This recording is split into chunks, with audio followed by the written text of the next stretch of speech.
नमस्ते दोस्तों। अमेरिका जो अपने आप को दुनिया की ओल्डेस्ट डेमोक्रेसी होने का दावा करता है, वहीं दूसरी तरफ 2021 की शुरुआत इतने बुरे तरीके से होगी, इसने कभी सपने में भी नहीं सोचा होगा। जैसा कि आप देख सकते हैं कि हजारों की संख्या में यहाँ पे प्रोटेस्टर्स इकट्ठा हुए हैं, जो अपना विरोध प्रदर्शन प्रकट कर रहे हैं इलेक्शन रिजल्ट को लेकर के।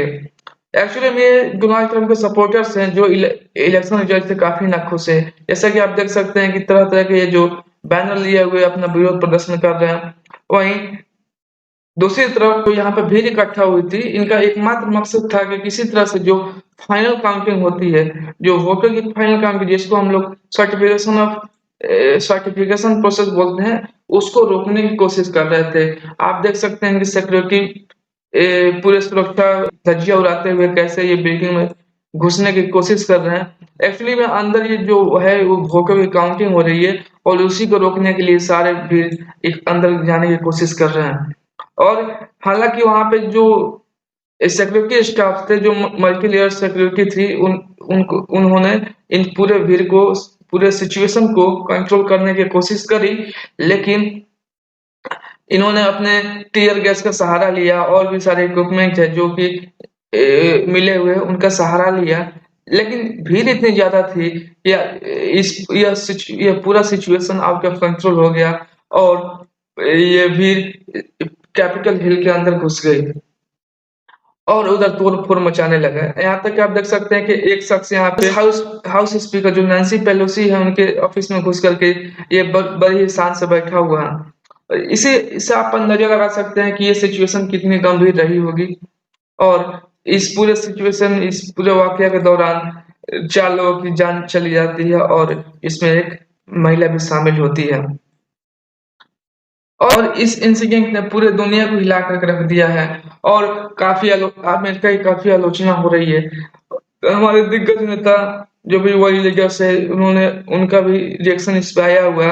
यहाँ पे देख सकते हैं स्वीडिश प्राइम मिनिस्टर और यहाँ पे बोरिस जॉनसन जो कि ब्रिटेन के प्राइम मिनिस्टर है, इन्होंने भी ट्वीट किया है। ये लिखते हैं कि disgraceful scene in US Congress, the United States stands for democracy around the world and it is now vital that there should be a peaceful and orderly transfer of power।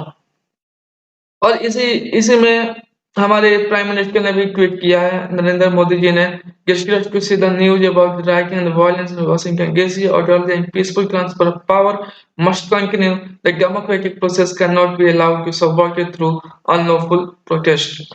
वहीं आप दूसरी तरफ देख सकते हैं चाइना इस पूरे incident को हांगकांग के साथ उसको कंट्रास्ट उनको कंपेयर कर रहा है और बोल रहा है कि सेम सिचुएशन हांगकांग में भी है, जो कि बहुत ही शर्मनाक बात है। अब सवाल आता है कि इस पूरे इंसिडेंट के लिए डोनाल्ड ट्रंप को ही क्यों ब्लेम किया जा रहा है। यहाँ तक कि इनके अपने पार्टी के कुछ सदस्य हैं जो इन पे ब्लेम कर रहे हैं कि सारा इंसिडेंट डोनाल्ड ट्रंप की वजह से ही हो रहा है और इन्होंने ही अपने फॉलोअर्स को कैपिटल हिलाने को बोला था। अपने ट्वीट में बार-बार ये दोहराते रहे कि ये इसमें पूरे डेमोक्रेट्स का हाथ है, फेक मीडिया का हाथ है वहाँ का। और और इन्हीं भड़काऊ भाषण की वजह से ट्विटर और फेसबुक, इंस्टाग्राम ने इनके अकाउंट को टेम्पररी बैन किया था। लेकिन ट्विटर ने बाद में इनके अकाउंट को परमानेंटली बैन कर दिया और शायद अमेरिकन हिस्ट्री चाहे वर्ल्ड हिस्ट्री में ऐसा पहली बार हुआ कि एक प्राइवेट कंपनी ने किसी प्रेसिडेंट के अकाउंट को बैन किया। एक्चुअली ट्रम्प के भड़काऊ भाषण को देखते हुए, भड़काऊ ट्वीट को देखते हुए ट्विटर ने इनके अकाउंट को टेम्पररी बैन किया था। लेकिन जब दोबारा इनका अकाउंट एक्टिव होता है तो ये फिर से वही ट्वीट करने लग रहे होते हैं और इसी की वजह से ये ट्विटर इनके अकाउंट को परमानेंटली बैन कर देता है। और ये शायद अमेरिकन हिस्ट्री में पहली बार हुआ होगा जब एक प्राइवेट कंपनी इनके अमेरिकन प्रेसिडेंट के अकाउंट को ऐसे ब्लॉक कर देती है। लेकिन किस्सा यहीं पे समाप्त नहीं होता है। जब इनका अकाउंट ब्लॉक होता है तो ये जो उनका जो अमेरिकन प्रेसिडेंट का जो ऑफिशियल अकाउंट होता है, जिसको पोटस बोलते हैं, यानी कि president of the United states, उस अकाउंट से ये भाषण फिर से ट्वीट करने लग रहे हैं। हालांकि इस पूरे इंसिडेंट से डोनाल्ड ट्रंप की पार्टी दो खेमे में बट गई है। एक खेमा इनकी रेजिग्नेशन की मांग कर रहा है, वहीं दूसरी तरफ इनके जो कैबिनेट सेक्रेटरी हैं, यहाँ पे आप जैसे कि आप देख सकते हैं कि ये कैबिनेट सेक्रेटरी इनका नाम है बेस्टी डावोस, जो कि इनकी एजुकेशन सेक्रेटरी है, वहीं ट्रांसपोर्ट सेक्रेटरी इलान शेव, इन्होंने अपना इस्तीफा दे दिया है। जैसा कि लेकिन सवाल उठता है कि अब क्या हो सकता है? क्या डोनाल्ड ट्रंप अपने इस पद से इस्तीफा देंगे या अमेरिका का कोई और रास्ता अपनाना पड़ेगा? तो पहला ऑप्शन आता है अमेंडमेंट 25, जो कि वाइस प्रेसिडेंट को यह पावर देता है कि वो प्रेसिडेंट को सक्सीड कर दे या उनको रिप्लेस कर दे।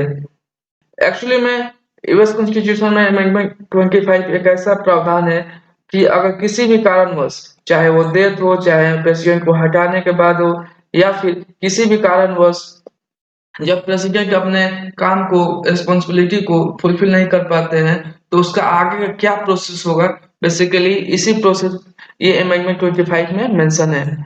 और इसका जो सेक्शन 4 है, बेसिकली यही है जो वहाँ के वाइस प्रेसिडेंट को पावर देता है कि वो अमेरिकन प्रेसिडेंट को वहां से उनके पद से हटा सकता है। दूसरा ऑप्शन है महाभियोग, इम्पीचमेंट। अगर ऐसा होता है तो डोनाल्ड ट्रंप पे दूसरी दफा होगी जब महाभियोग लगेगा।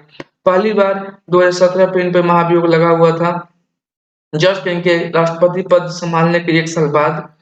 तो दोस्तों, आज के लिए बस इतना ही। अगर मेरी वीडियो आपको अच्छी लगी तो कृपया लाइक करें, कमेंट करें, और अभी तक आपने मेरे चैनल को सब्सक्राइब नहीं किया तो प्लीज सब्सक्राइब करें और साथ ही नोटिफिकेशन बेल को प्रेस कर दें ताकि मेरी आने वाली वीडियो के अपडेट्स आपको मिलते रहें। Thank you.